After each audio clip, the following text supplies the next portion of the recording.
মার্কিন যুক্তরাষ্ট্রের শুল্ক চ্যালেঞ্জ মোকাবেলায় আমদানি বৃদ্ধির সিদ্ধান্তে টেকসই বা তাৎক্ষণিক সমাধান নয়। এই মুহূর্তে ভিয়েতনামের মতো ট্রাম্প প্রশাসনের কাছ থেকে সময় চেয়ে নেওয়ার পক্ষে রপ্তানিকারকরা। আর বিশেষজ্ঞরা বলছেন, টিকফা চুক্তির সূত্র ধরে বিশেষ সুবিধা নিতে পারে বাংলাদেশ। বিশ্বমানের থার্মিক্স রড, সালাম স্টিল থার্মিক্স, দেশের একমাত্র থার্মিক্স রড। পোশাক রপ্তানিতে বাংলাদেশের জন্য অত্যন্ত গুরুত্বপূর্ণ একটি বাজার মার্কিন যুক্তরাষ্ট্র।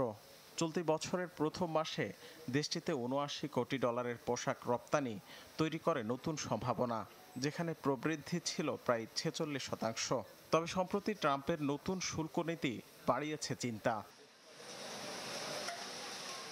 মার্কিন বস্ত্র দপ্তরের তথ্য অনুযায়ী 2024 সালে যুক্তরাষ্ট্রে $734 কোটি পোশাক রপ্তানি করে বাংলাদেশ, যা দেশটিতে মোট রপ্তানির প্রায় 87%।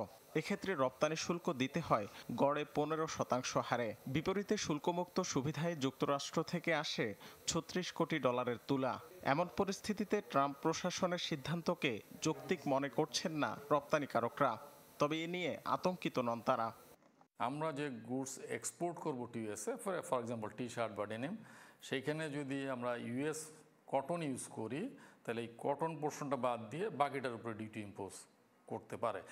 এইগুলা বোঝানোর জন্যই, এই প্রিপারেশনগুলোর জন্যই কিছু সময় লাগবে। তো সময় নিয়ে আমরা যে ডাটাগুলো প্রেজেন্ট করতে পারি, আমি আশা করি ওনারা বুঝবেন যে আমাদের ক্ষেত্রে যেটা ইম্পোজ করা হয়েছে এটা অযৌক্তিক হয়েছে। আমাদের পজিটিভ সাইডটাও আমাদেরকে ধরে রাখতে হবে। রাতারাতি আমরা যাতে প্রাইস না কমায় আমরা অফার করে ব্যস্ত না হয়ে যাই।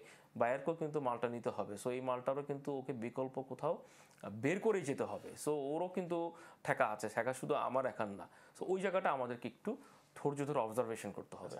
বিশেষজ্ঞদের মতে এই মুহূর্তে টিকফা চুক্তির সূত্র ধরে ওয়াশিংটনের সাথে করতে হবে বাণিজ্যিক দর কষাকষি। দ্বিপাক্ষিকভাবে আমরা মার্কিন যুক্তরাষ্ট্রের সাথে আলাপ করার খুব স্ট্রং পজিশনে আছি। যেটা বললাম যে আমাদের অনেক শুল্ক কম, যেগুলো আমরা আমদানি করি, এগুলো শূন্য করে দেওয়ার প্রস্তাব আমরা করতে পারি। আর দ্বিতীয় সেটা হলো যে তাদের কাছ থেকে তুলা এনে আমরা সেই তুলা দিয়ে তৈরি পোশাক রপ্তানি করছি। সুতরাং সেখানে তো আমি তাদের কাছ থেকে শৈথিল্য প্রত্যাশা করতেই পারি। তবে নতুন শুল্ক নীতি কার্যকর হলে ভোক্তার ক্রয় ক্ষমতা কমার সঙ্গে পাল্লা দিয়ে রপ্তানি সংকুচিত হওয়ার আশঙ্কা করছেন খাত সংশ্লিষ্টরা। রাকিব হোসেন, চ্যানেল 24, ঢাকা।